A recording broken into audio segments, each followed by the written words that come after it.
What's up, my loves? It's your girl Diamond, and I'm back with my own new review of Love and Marriage Huntsville. As you can see, I did not review last week's episode because last week's episode was annoying. Okay, Tisha annoyed me throughout the entirety of the episode. It just shows how childish she is. And when you don't be on her side, whether she's right or wrong, she'll pretty much write you off as not a good friend, write you off as someone who doesn't support her, and I don't have time for it. But this episode was very Scott heavy. It showcased the relationship problems between both Scott 1.0 and 2.0. I feel like we're just scratching the surface about what it is we've been guessing, assuming what's been going on in their marriage. But when it comes down to Kimmy and Maurice, we definitely got a clear look about what was going on in their marriage. And Kimmy, are you not embarrassed? Are you not ashamed? Are you not hurt with the way that your husband thinks of you and treats you? We're going to get to that because that was like the most cringy, uncomfortable moments I've ever watched on television.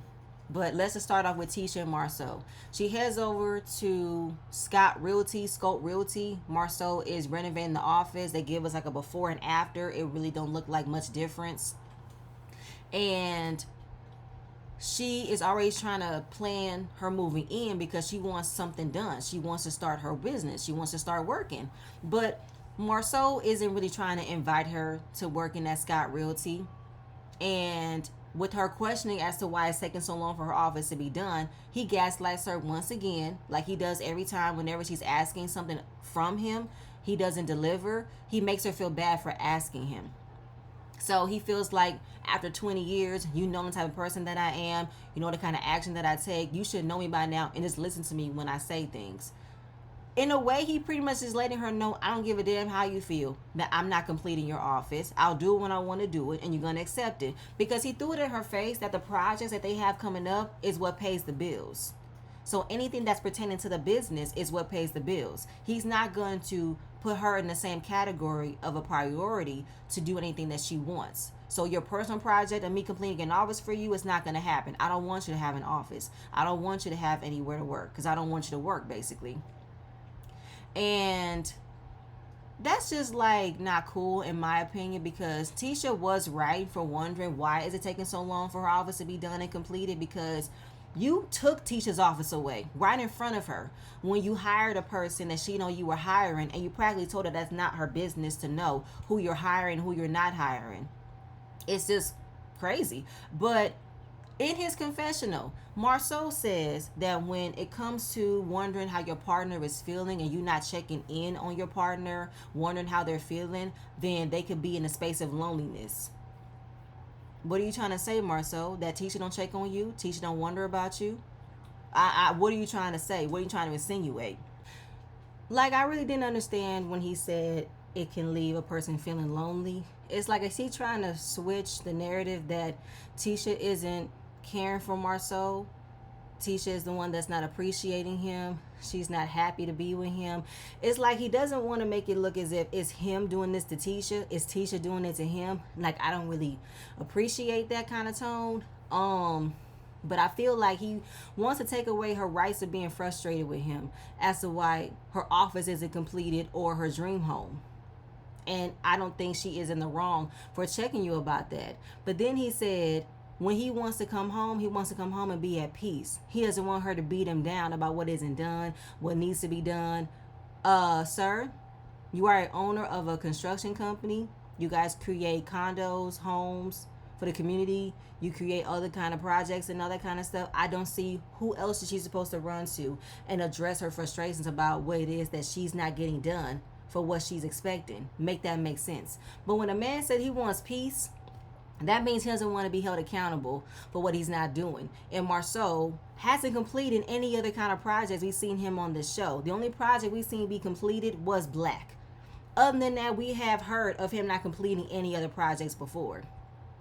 But to tell her he doesn't like it. He thought that they were a team. Typical Tisha. She accepts it as it's her fault. She cowers. She cries. Where's that rah-rah energy you had with Nell? You never gave Nell no grace. You never let up on what she was trying to say, which I still feel like you came at her for no reason, because all this energy you've had towards her, you couldn't give towards Maurice, because Maurice doesn't give you the space of telling him when he's wrong and him addressing what he needs to fix. So he makes you feel bad for checking him on the things that he shouldn't be doing.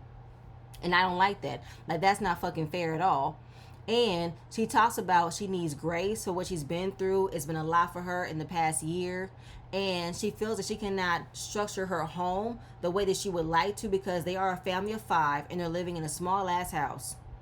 A small ass house you chose to stay in when he told you it would have been better in the long run for them to put all their money into creating a home, which I don't even believe. I feel like Maurice just didn't want to put you in a more comfortable home. What Maurice did that never made any sense as to why he could not have given Tisha what she's asking for.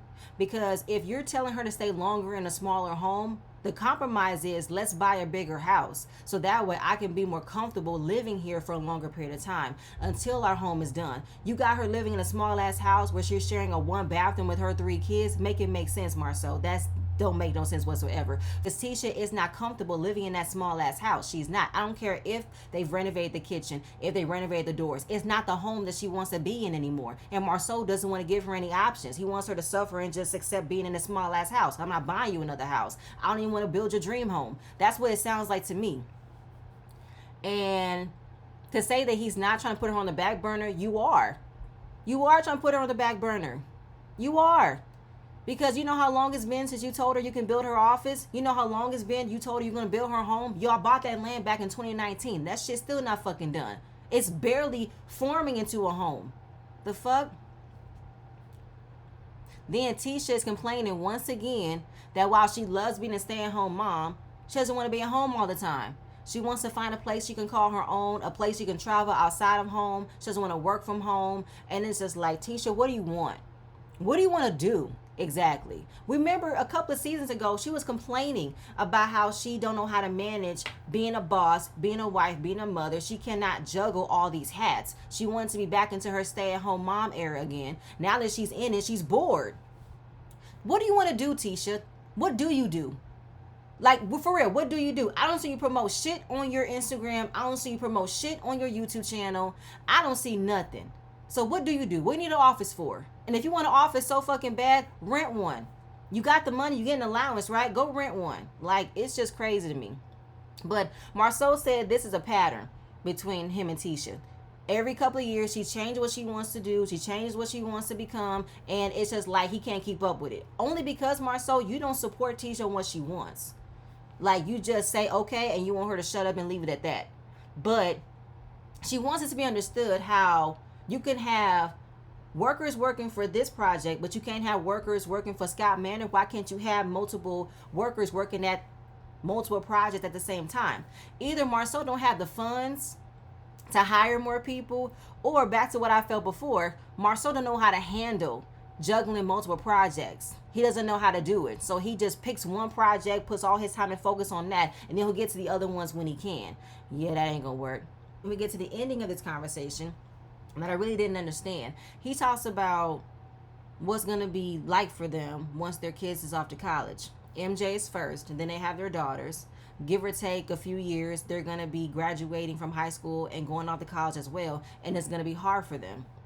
I didn't understand what he was trying to say, how it was going to be hard for them. Like, what y'all mean? Y'all don't know what's going to be like between you and Tisha living in a big-ass house, that's your kids, or you're talking about pretty much like there's no point in building this dream home if our kids are not even going to be with us long enough to enjoy it. So it's like, what's the point of me building it? Like, he's making it seem as if there's nothing else holding him back in this marriage once his kids are all off to college. All right, we're moving on. We got Kimmy and Maurice.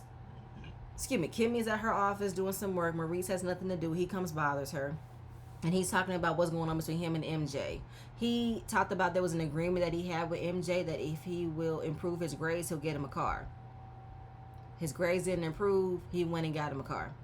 Explain how that works. Well, he just wondered what's going on.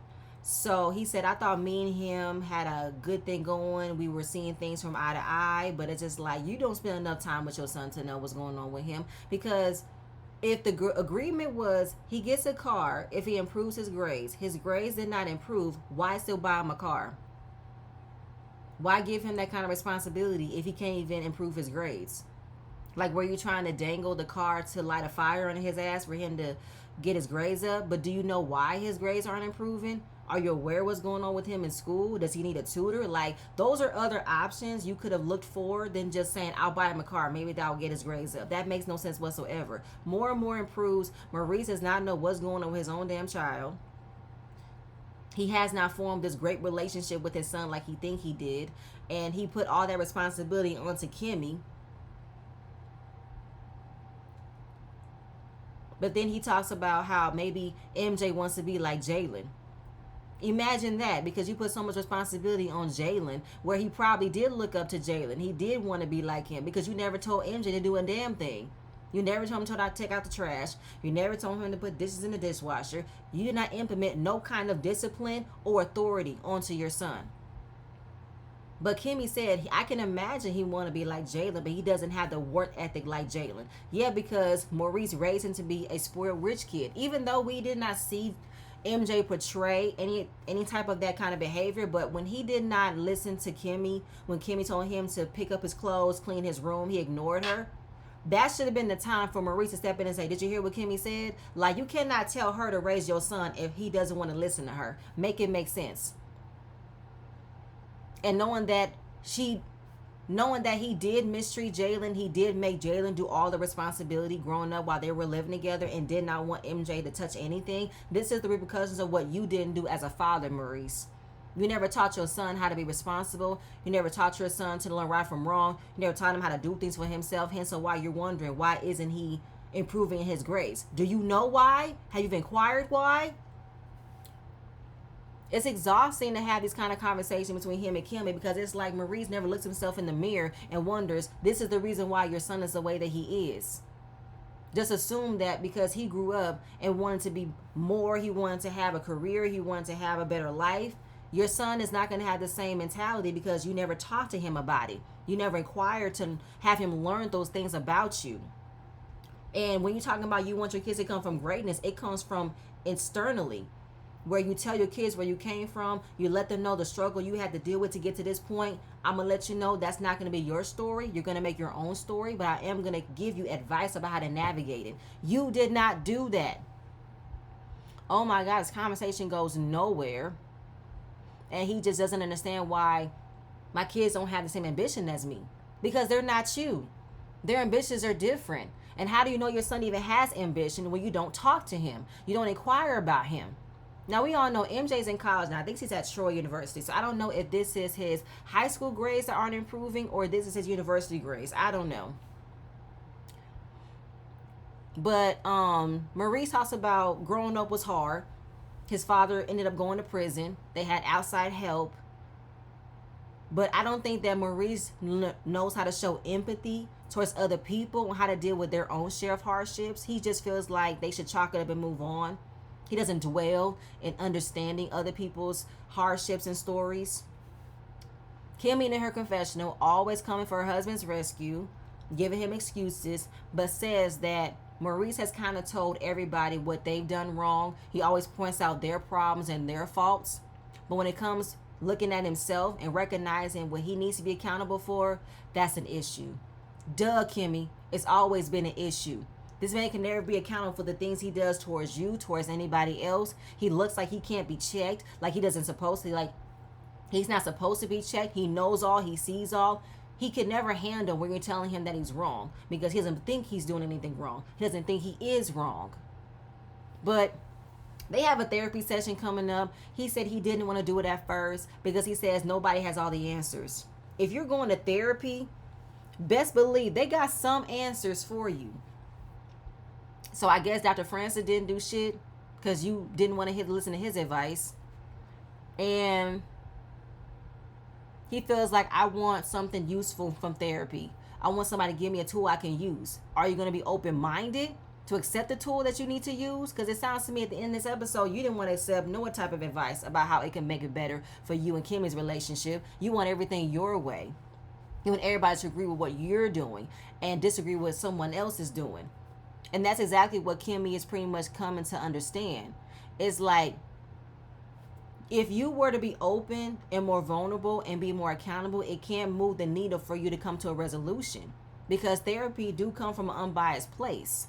But you want someone to not tell you that what you're doing is wrong. You want someone to not tell you need to be better at this, be better accountable for this, make better choices. You don't want somebody to not tell you that.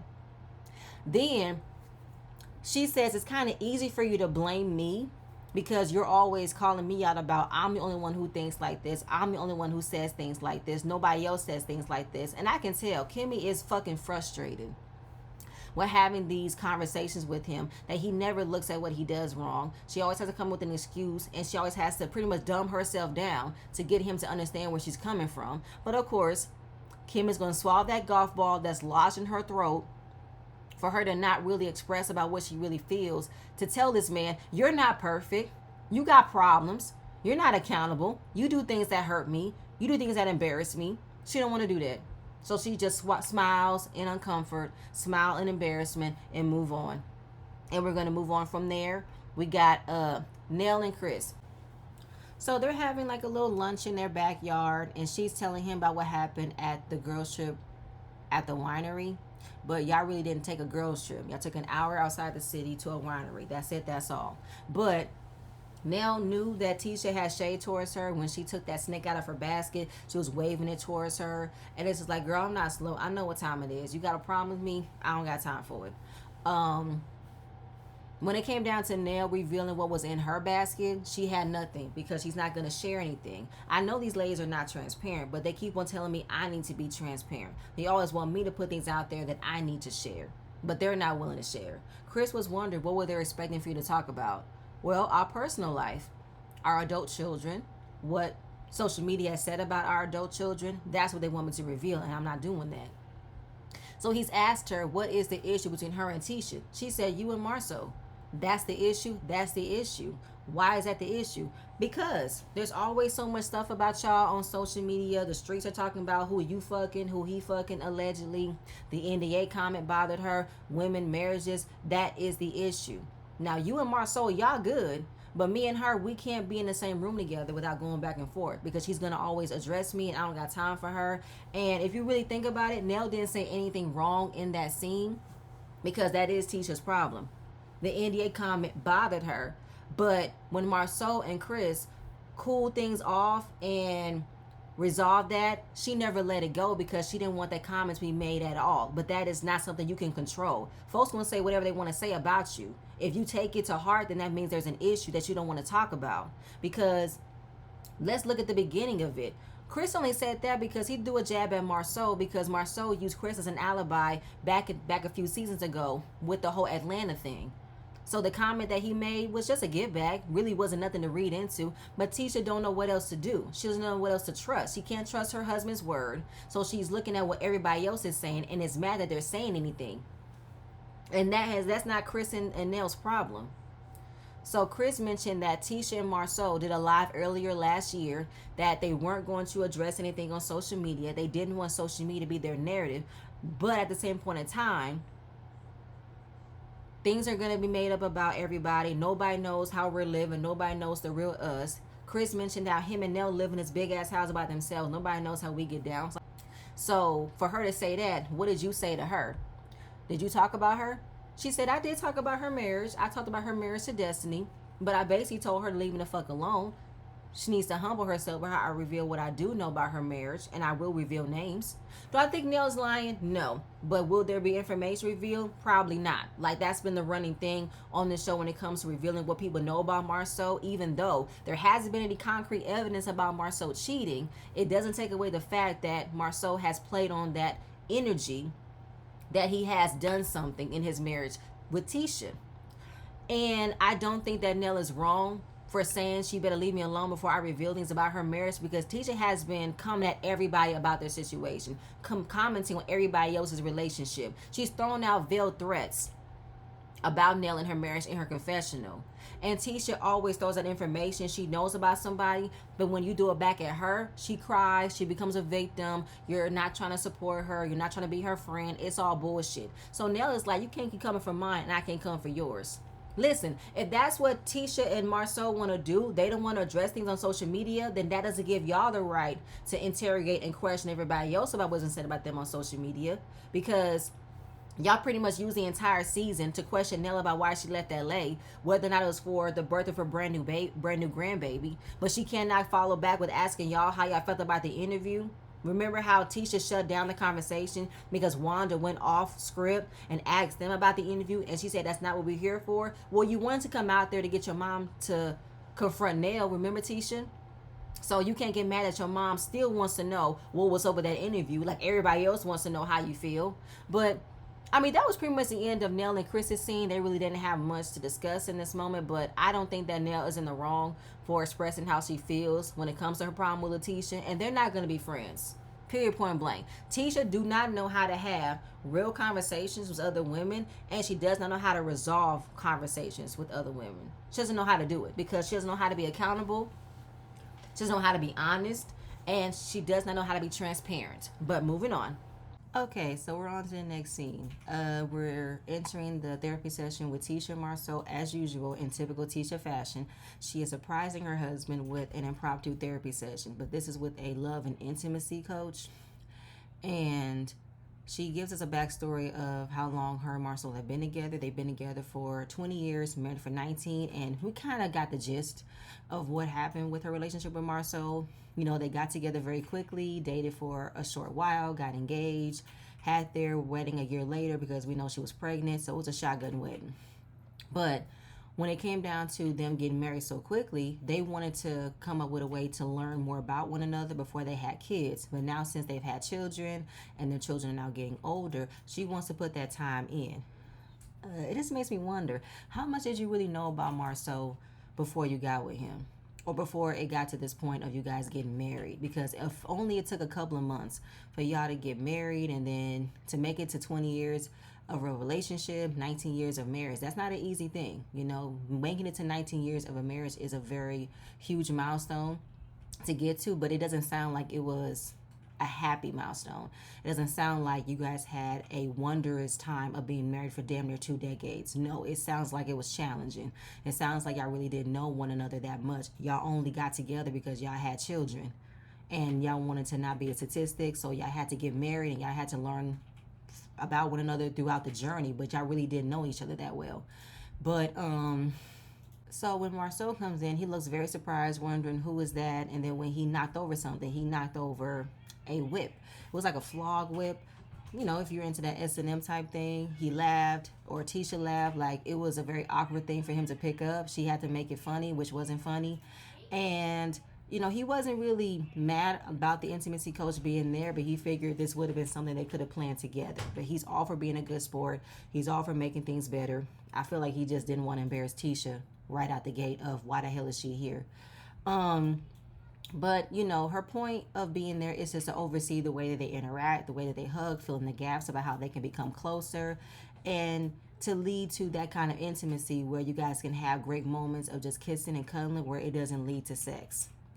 Now, Marceau busted her bubble when she tried to make it seem as if it's her that be wanting the affection, the kisses, without it leading to sex, and that's what Marceau be wanting. He said, are we going to be truthful or are we going to fake it? Because let's keep it a buck.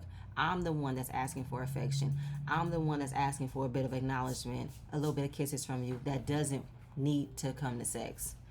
And that's when she had to be put on the spot to admit that she did not grow up receiving that kind of affection. She wasn't a hugger. She never got kissed like that. So it wasn't natural for her. But she did just assume that whenever her husband would give her that kind of affection, it would lead to sex. Now, Marceau said, listen, I'm not going to turn it down when you do give it to me, but I don't really want it all the time. I just want some acknowledgement. I just want something to show that you love me. But I just think that Marceau just cannot help but placing Tisha out to be the problem, placing her out to be the one that's always doing certain things that's not what he wants, as if he doesn't do anything that bothers her. So throughout this entire therapy session, this isn't what I expected. I didn't expect for them to have intimacy conversations. I wanted them to have real conversations about the real issues that we know that they've been having on this show, that they've been hiding to not showcase. So learning that her husband's love language is physical touch. And she said, you learned something new after 19 years, but how could you not know your husband's love language after the many years y'all been together? You could not have picked up on his love language. Y'all never had conversations about your likes and dislikes, what y'all want, what y'all didn't want. You knew nothing of that at all. Okay. So she straddles him so they can just feel their energy towards one another. They can have this bonding moment. They're transferring energies. And they can both feel the love between them. But Marceau, he just wanted to point out that Tisha was trying to lie in the beginning, that it was him and not her. And he was like, I need you to tell the truth because you're the one that isn't always as intimate as me. I'm the one that wants to be more intimate. And it's just like, damn, Marceau, you really trying to bust her bubble right now? Like, why are you trying to paint her out to be the issue? Like, you're not the one with the issue. It's just like, God damn. But of course, I think this is what Tisha grew up on. You know, we know that she never received love and courtesy and care from Wanda. We know that. I mean, she told us about it in the scene where she never heard I love you from her mom. She never knew that her mom loved her. But the fact that she just carried it in her mind that if your husband shows any kind of affection, that means that you're supposed to give it up all the time, even though that's not what he always wants. So when they were in that moment, she reveals that I can tell you really love me, but when I'm not with you and I'm with other people, I question what's going on. I doubt what's going on because I'm not getting the answer. And it shows. She's not getting the reassurance from Marceau. Marceau don't ever shut any rumors down. He never reassures her. He never tells her it's all about me and you. I love you. All that is not true. She doesn't get that. So when she brings back up the winery, feeling some kind of way about Nell telling her to keep her name out of her mouth, worry about what that girl said in that video, and that just really sends her into a whirlwind of doubt and worry. And Marceau pretty much gaslights her in a much more calmer way by asking her, do I defend me? No. Do I need you to defend me? No, but I feel like I have to because I don't want this to be the topic of conversation all the time. And he said, I don't care about that. I care about the truth. They don't know me like they think they know me. Well, Marceau, I feel like Tisha really did know you the way you think she knows you because you say this every time. Whenever she's trying to have a real conversation with you about something that's bothers her, you question her like she's dumb. You tell her she should just know what me and you have and just leave it at that. But what does she know about what you and her have? What can she trust? She doesn't feel secure in her relationship in order for her to not hear what other people are saying, to not believe what other people are saying. And remember the season before, you made her feel so bad about wondering if she gotten pregnant by you, but you said that couldn't have been possible because I've had a vasectomy. Yeah, a vasectomy you never told her about. And you made everybody else look at her funny. You made everybody else question her about whether or not she cheated on you. You questioned her whether or not she cheated on you. And she gave you the same energy that you gave her. Never a direct answer, never no reassurance. So now you know what it feels like. And when it comes to trying to tell her what he's not doing, she responds like a comment section. I was like, damn. But what can she go off on, Marceau? She has no other outlet but the comment section. She has no other outlet but to hear what other people are saying because you never tell her the truth. You are always dodging the question. You're always answering a question with a question. And he takes somewhat of accountability of the type of person he's been labeled as on the show. He said he's not going to accept being a narcissist. He's not going to accept being controlling, but he is going to find better words to talk to her about things, be kinder, be a little bit more tender.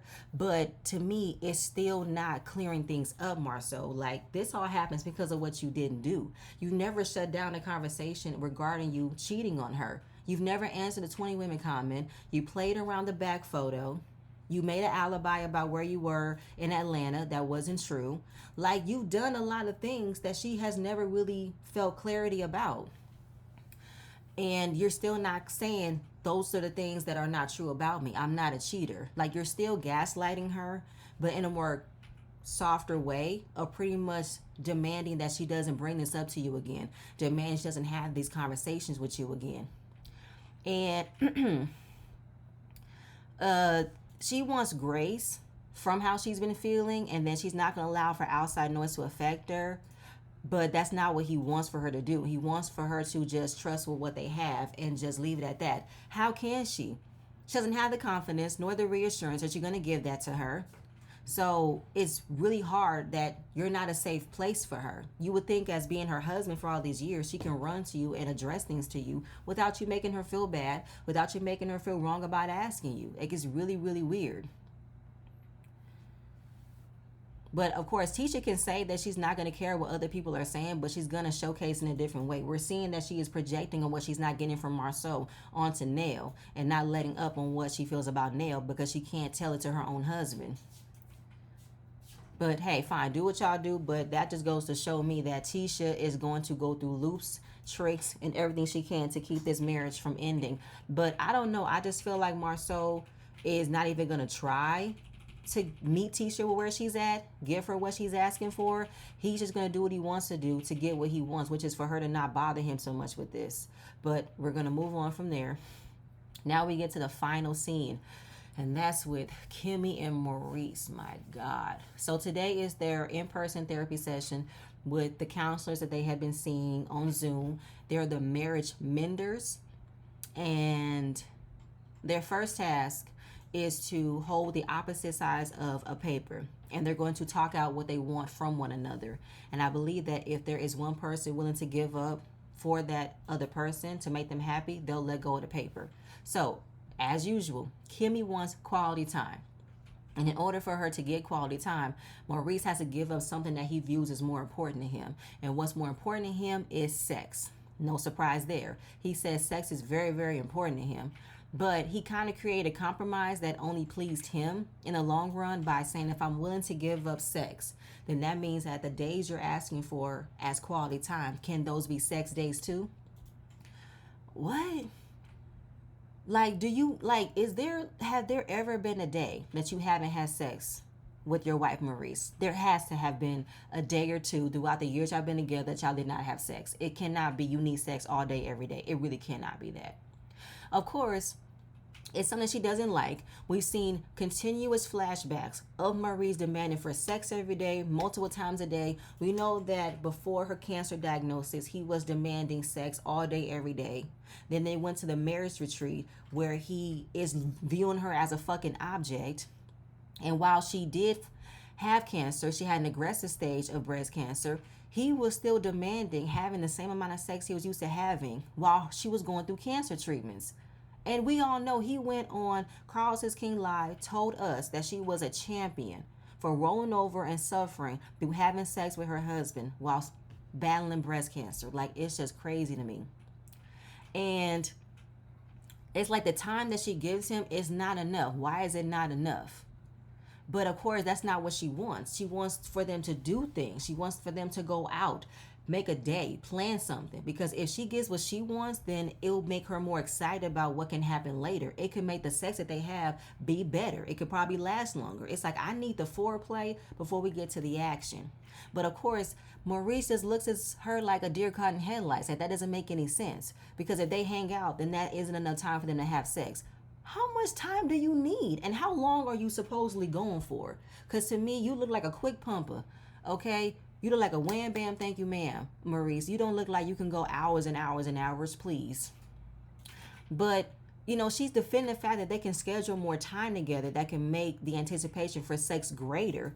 But he is like not believing that. Like, of course, he does this thing where he'll just agree with what she says because that's what she believes, but it's not what he believes. Like, it's all in her head that she can believe that if they spend quality time together, then they can make the time of them having sex greater. It can. But then he uses this lame ass excuse about when they go on vacation, then there's more time to be had. But on vacation, you're trying to have sex 3 times a day. I don't want to have sex 3 times a day while I'm on vacation. I want to go out. I want to do stuff. Like, he's really making it hard for her to have any inch of what she's wanting, as if what she's wanting doesn't make any sense. What she's wanting is not something that he can do. Like, and she says it that she doesn't feel emotionally connected to him. Like, she doesn't really be in the mood to want to do it 2 or 3 times a day. And there is such a thing as having it too much. And then the female therapist, she said there's some hypersexuality thing going on. Because do you honestly think that a woman can perform sexual activities all day, every day? This bald-headed, lemon-head ass nigga said, I have heard you can lay down longer than I can stand up.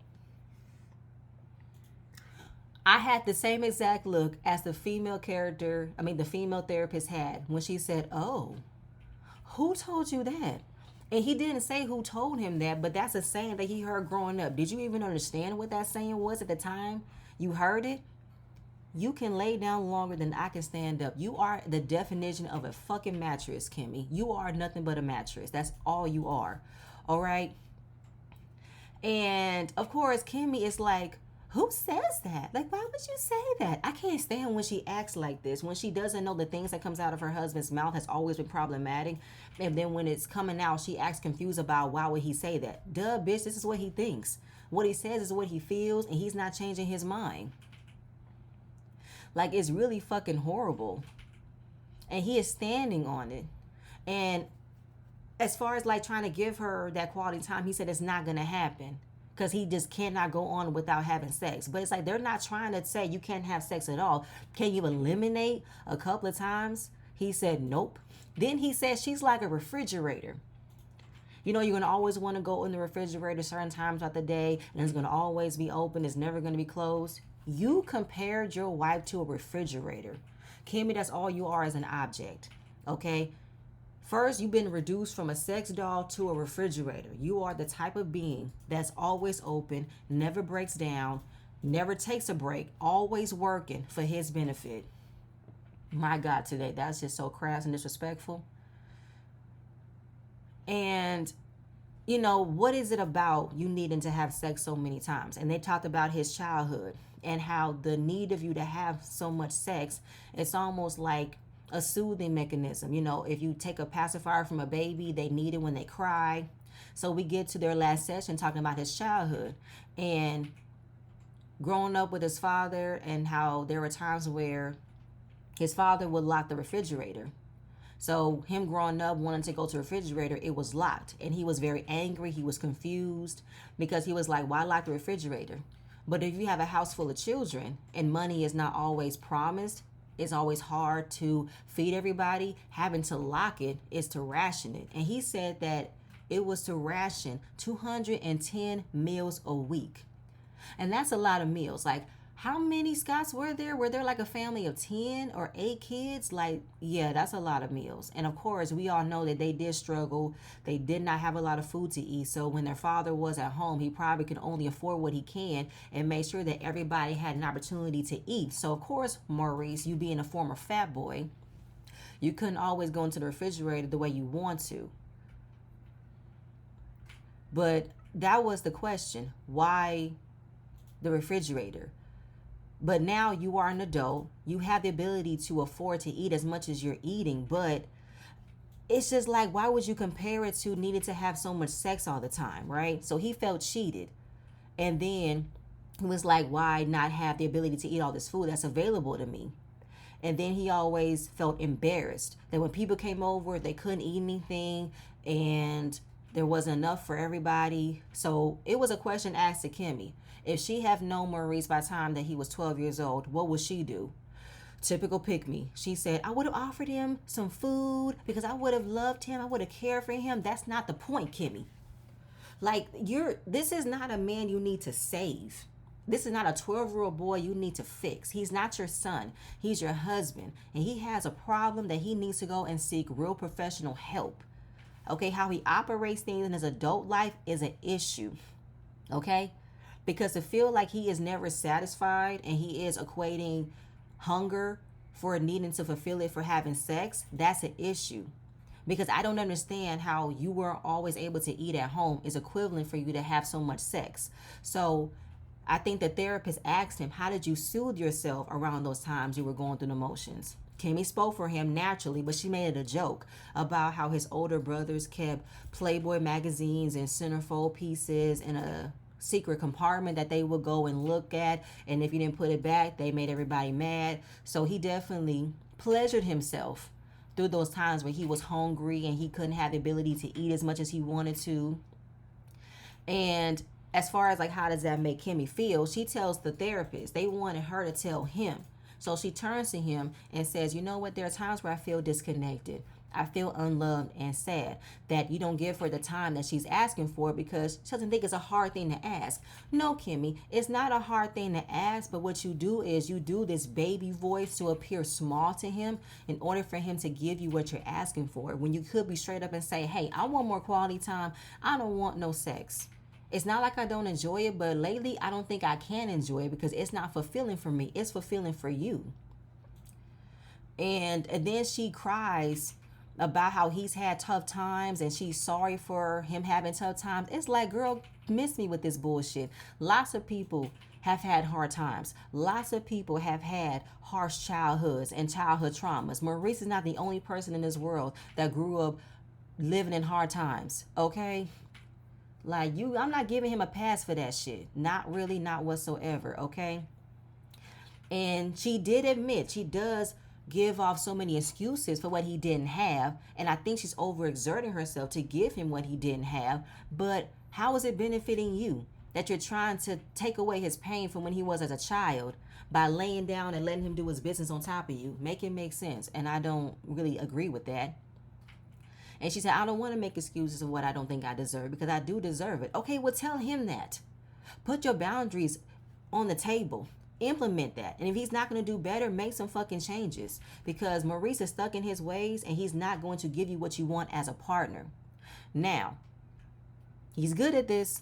He reassured her that he's going to understand her better and that he lacks emotional intelligence. Okay, he says he lacks it. Is he going to operate on recognizing he lacks emotional intelligence? He can just say it and not mean it. That's exactly what Maurice does. He says a lot of the good things, but doesn't mean what he says.